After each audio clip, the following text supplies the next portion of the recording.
Hello and welcome in. We are back here in our Red Lane Zoo with another episode, and this time we are building for the maned wolf.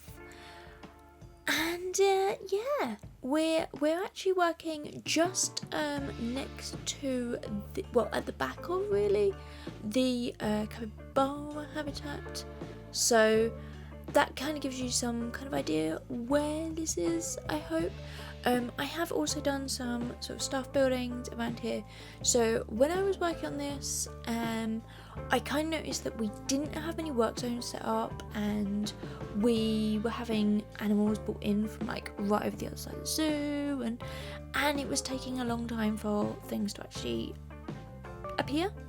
And staff were not very happy with it and things like that. So I thought this would be a perfect time to kind of build in a bit of a kind of staff complex. So we have both a vet building and also a quarantine, and then we have like a keeper hut, trade centre, and I believe a staff room, if I remember correctly. But I've done all of those. They're kind of tucked in the back there, out the way a little bit, but also really easy to get to for sort of this section of the zoo in here. So that works in there nicely, and then this building is going to be in front of it, so you kind of have them kind of squished in a little bit more. You will be able to see some of the staff buildings from the path as a guest, but then they are like up to like the standards, so the guests wouldn't complain about them. And I also place a lot of trees and stuff in the background. You'll sort of see that later on when we get into there. But at the moment we are building the hard shelter. So this, I normally do these last, and I don't really know why I decided to go first with this one. I think I just kind of followed on from the buildings, and it's the pretty simple building that what we're going to do. Very much like what we have done for the rest of the buildings as well, but obviously this one I wanted a bit more of a backstage kind of area to this, so we needed the two kind of different pens. Now the maned wolf are very solitary animals in their own kind of right, so they didn't want to kind of do like a big kind of like just all in together. I felt like they needed kind of that space where they could be separated for any reason, and things like that. So I have created these two little pens, and then in the middle of the two there is basically a little staff area, which also has the keeper gate is actually on the other side, so they have to kind of walk through this area to actually get out to it.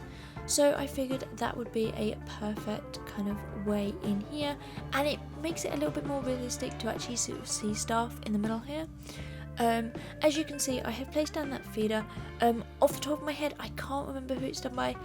It's on the workshop. I will put that down in the description so you can have a look. I don't tend to use pieces from other people, but I could see it in my head, but I couldn't really build it. So I kind of went around and around, and I thought, you know what, I've seen somebody else do this. It's gonna be fine. I can just get that in there, and I think it works okay. Let me know what you think in there, if you have any ideas, any suggestions, or if you know who's done that. As I say, I will put it in the description for you. But then I also wanted this kind of little box just out here. I thought these kind of animals would like to have a little bit of privacy, have a little bit of space where they can hide away maybe from each other, or they can go in here if they're sleeping, or maybe if they've got young, that sort of thing. This would be the perfect kind of place for them in here. And so I just simply copied it over to the other one as well. I have to be honest, looking at the heat maps afterwards, they don't actually climb up onto the top, although it is climbable. They don't jump up there. I don't really know why. Maybe it's slightly too small for them, but I just thought it was a nice little touch in there.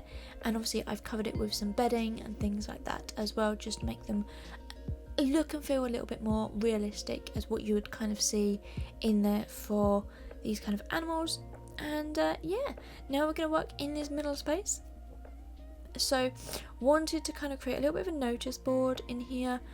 Maybe it's got information about the two sort of animals in here, maybe they're feeding, maybe health, maybe something like that, I don't know.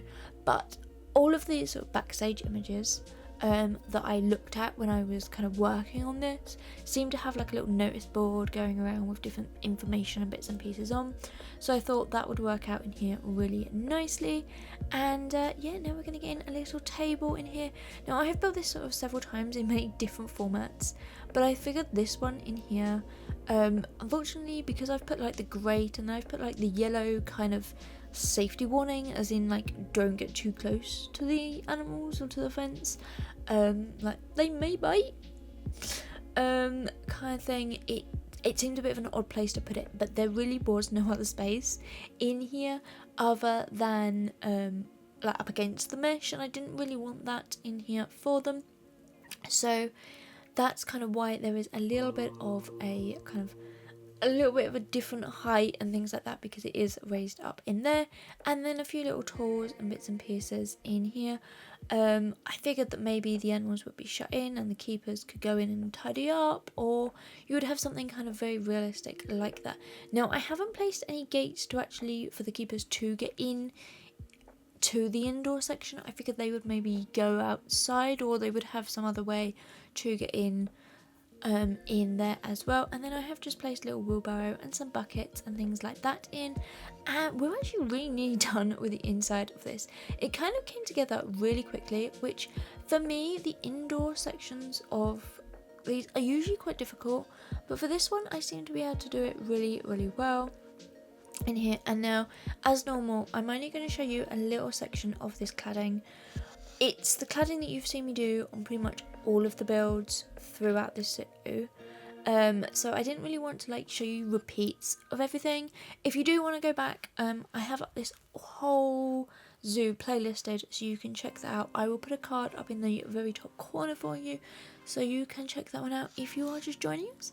If you are, hello and welcome in. Yeah, I say that as we probably only have maybe about 6-7 videos left of the zoo.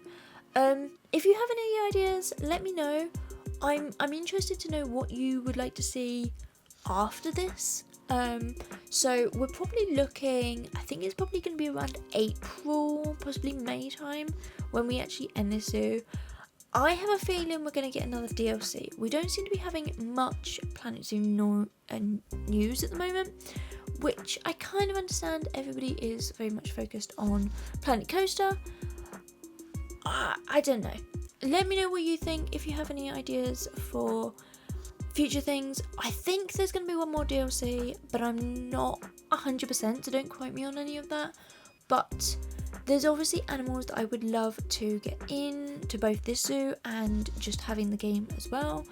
So hopefully they will come, but obviously if they don't fit in with the kind of North American or sort of South American or Central American theme of the zoo, I don't think we're really going to get them in. We have got a few animals that aren't quite, but they have like sort of family, like the parts of their sort of family makeup that does actually exist in those areas, so we're kind of play pretending that they are a different animal, if that makes any sense.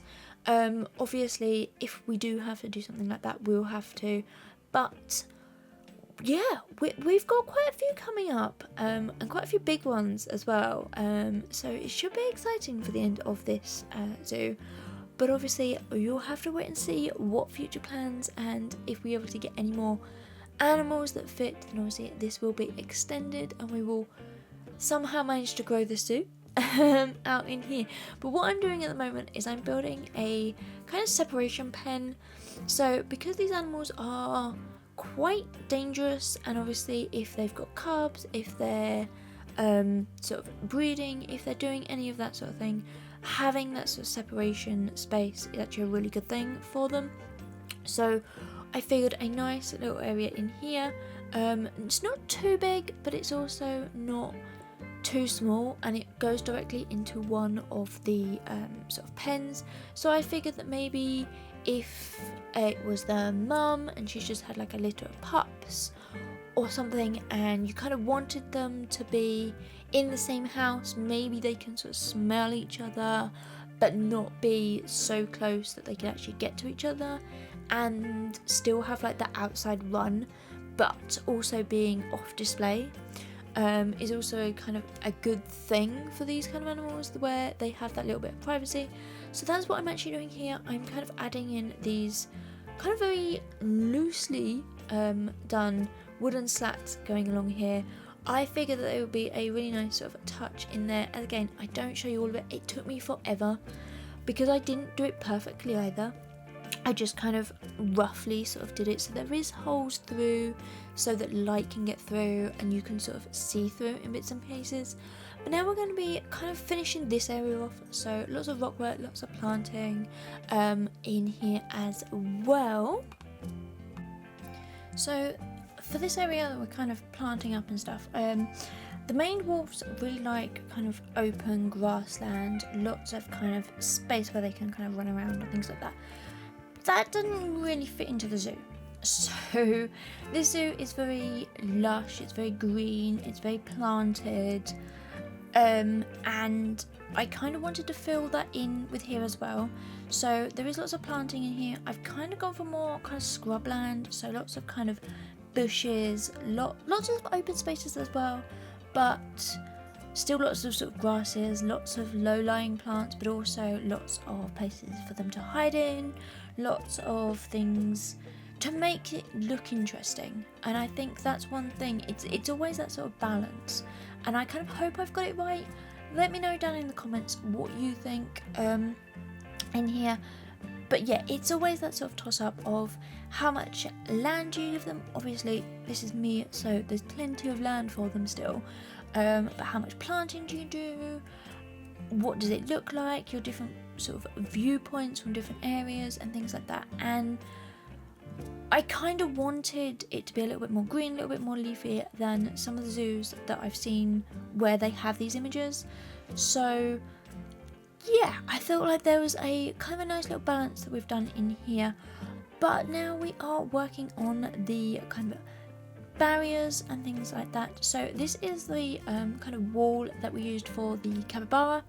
I haven't changed it at all. I've literally just taken all of the pieces and placed them in here, and we're just going to run that around most of the habitat. We're not going to do all of it because I felt like I probably did too much of it last time and I didn't break it up enough. So I have decided to do that with this one, and we're using a few of the stalactite walls as well, just to kind of break it up, but also where I really needed to have a little bit more height coming in.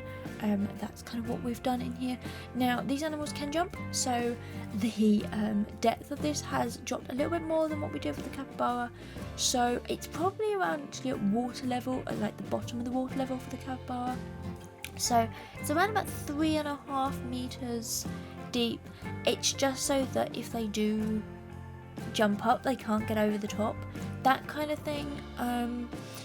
I mean, this wall in here in total is about 5 meters, but obviously there is some in the ground and then there's some above the ground as well.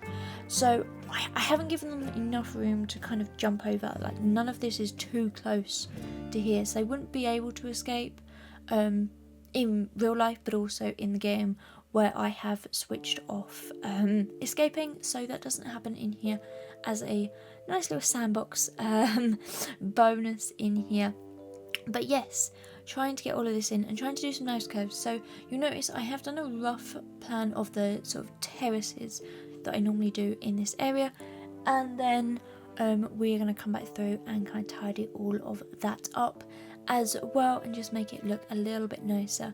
But here we're now working on the stalactite sections. So these are ones that we've used pretty much throughout the zoo. I created kind of like a starter kit really right at the very beginning when I started this, where we have like the walls, we have like the colour palette that I wanted, and like the trees that you've just seen me place one of them down, we get a few more of those in as well, and also like these walls and things like that in here as well, and things like bin covers and stuff like that. I kind of made all of that really boring. Didn't actually show you any of it because, as I say, it was boring. And now we're bringing it in over here, but it makes it all look very uniform and very same, and really what I wanted in here. So you can now see here we have basically covered all of this whole wall side up with these satellites, and I'm now deleting stuff. That's because I thought this would be a really perfect place for some windowed sort of looking areas. So we have 3 on this side. Obviously the other side has got all of the drop down into it, whereas this one is very much above ground, so you're kind of now at the same level as the animals, which I think breaks it up and it makes it quite nice. And it's something I do try to do, is to get different perspectives and different sort of angles and different areas in there for you. And yeah, what we do is basically using some of the European market places. These sort of the metal rods I absolutely love. If I could actually love anything in game, that they're just so simple. They're just like square, perfect, and they're not textured or anything. They're just a simple, really nice little area in there that just works out really nicely. And then we've just kind of framed it in with some of the Indonesian stonework, and I just thought it was a really nice little touch in there. And then we place in some kind of electrified little fencing. I don't think they're gonna be able to get over the top, but I figured if they do, these probably are the perfect place where they would.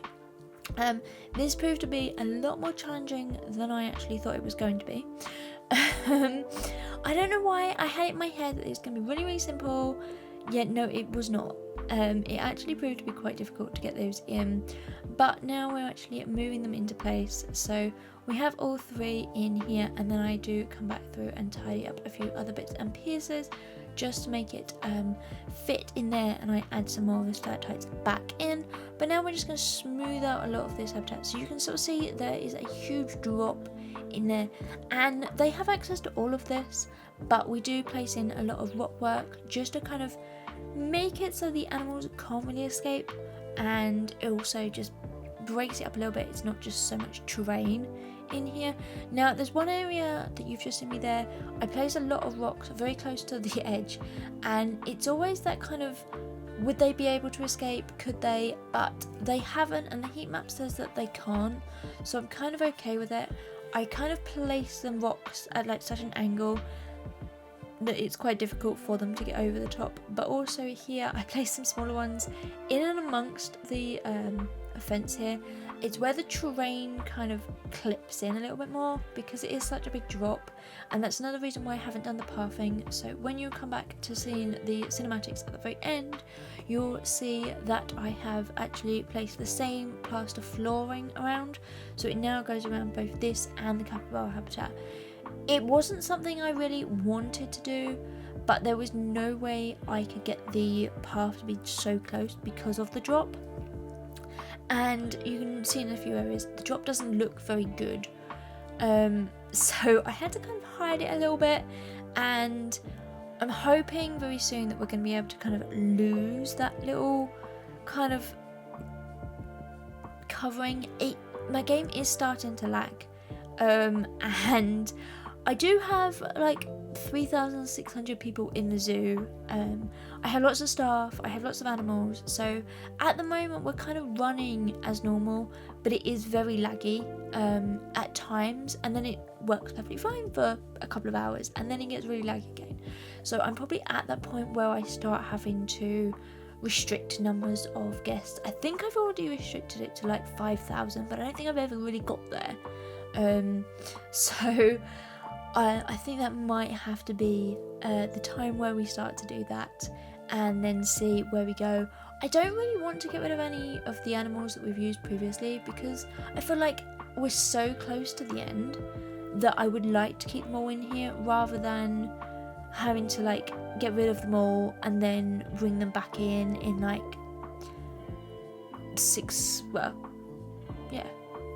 4 months, 5 months time.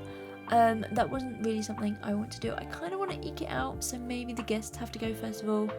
I don't know, anybody else suffering with any lag in this game, let me know. What have you done to kind of combat it? If you have any ideas, any suggestions on how we can kind of make this run for as long as possible with what we currently have in here. But we are now placing in some enrichment. So we do have some enrichment inside. We have some in the kind of hidey hole, a little section that's separated in here, and now we have quite a bit in the main area. So lots of kind of feeders, lots of different kind of enrichment and little toys for them to play with as well. And now we're going to get in some more of these sort of trees. So these are quite nice, fun little ones. They make it look a little bit more realistic, that maybe a tree's broken or it's been damaged by the animals and has died, and the keepers have gone, well, you know, it's in here, they can play with it, they can do bits and pieces with it, why not let them have it? That's kind of what I was thinking in my head anyway. In here, and you can sort of see here, I'm trying to find this plant here. It is the broken yellow iber tree. We used it quite a lot in with the capybara as well.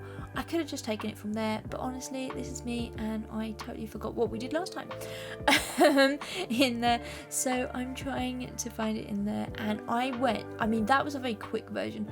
I went through and I scrolled through like every single plant, and I must have done that about 3 or 4 times before I actually found it.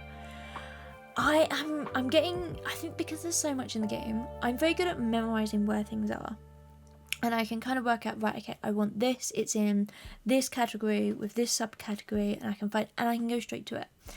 Then they kind of add new things, or things change, and everything is all over the place. And it can get quite confusing in my head because things aren't where they used to be in there. But now we're coming around and we're placing my beloved buffalo grass in pretty much everywhere. So we're wanting this all over the place, along with a lot of the kind of rock work in here. I felt like this was a really nice kind of way to break it all up, but yet leaving it kind of very much open, so you can sort of see through it, but there is still those rocks in here for them to maneuver around, climb around, but they're not really too in your face intrusive, and things like that, which I think works out really well. And it also covers up things like the terrain, and kind of hides lots of bits and pieces like that. Now the buffalo grass, they literally just walk straight over the top of it, so I'm not too fussed about any of that in here. But yeah, now we're going to get in some more of this blue stem. I actually quite like this. The animals really don't. So once I'd done all of this and I got the animals in and was ready to take all the screenshots and the cinematics and things, I had a look at how much the animals actually like their habitat. And I said earlier on that the animals prefer open grasslands. Yeah, there are way too many plants in here, and there's not that many that they actually like either.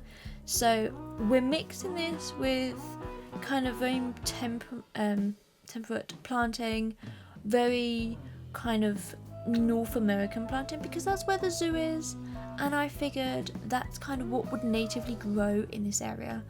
And so I said earlier on about like the toss up of what do you put in here. Do you go with what the animal wants or what would natively grow where the zoo is?